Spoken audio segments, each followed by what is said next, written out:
तर मुसळधार पावसाचा मध्य रेल्वेच्या वाहतुकीला फटका बसलेला आहे। मध्य रेल्वेची वाहतूक 20 ते 25 मिनिटे उशिराने आहे। कळवा कारशेडमधून ट्रेन पकडण्यासाठी नागरिकांनी मोठी गर्दी केली।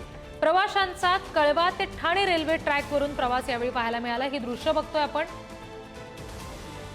प्रचंड मोठी गर्दी आपल्याला पाहायला मिळते। कळवा कारशेडमधून ट्रेन पकडायला मिळावी यासाठी झालेली नागरिकांची ही गर्दी आहे। मध्य रेल्वेवरच्या वाहतुकीला मोठा फटका या पावसाचा बसलाय।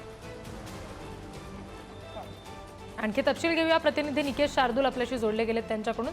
निकेश, आता कळवा कारशेडमध्ये ही सगळी गर्दी झाली लोकांची असं समजते, सध्याची काय परिस्थिती?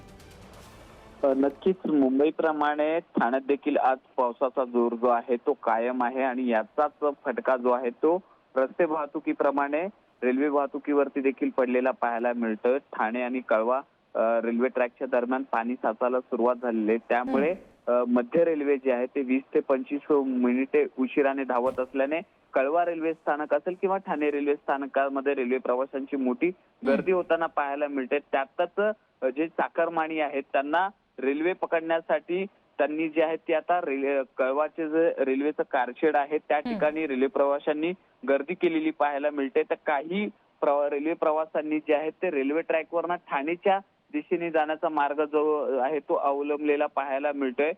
चाकरमान्यांची सकाळची वेळ, कामाला जाण्याची सकाळची वेळ आहे आणि त्यातच मुसळधार पाऊस आहे। रस्त्यावरती मोठी वाहतूक कोंडी आहे आणि रेल्वे देखील उशिराने धावत असल्यामुळे ही गर्दी प्रत्येक रेल्वे स्थानकामध्ये झालेली पाहायला मिळते। तशीच गर्दी जी आहे ती या कळव्याच्या रेल्वे कारशेडमध्ये देखील झालेली पाहायला मिळते। जी, धन्यवाद सगळ्या तपशिलांसाठी निकेश।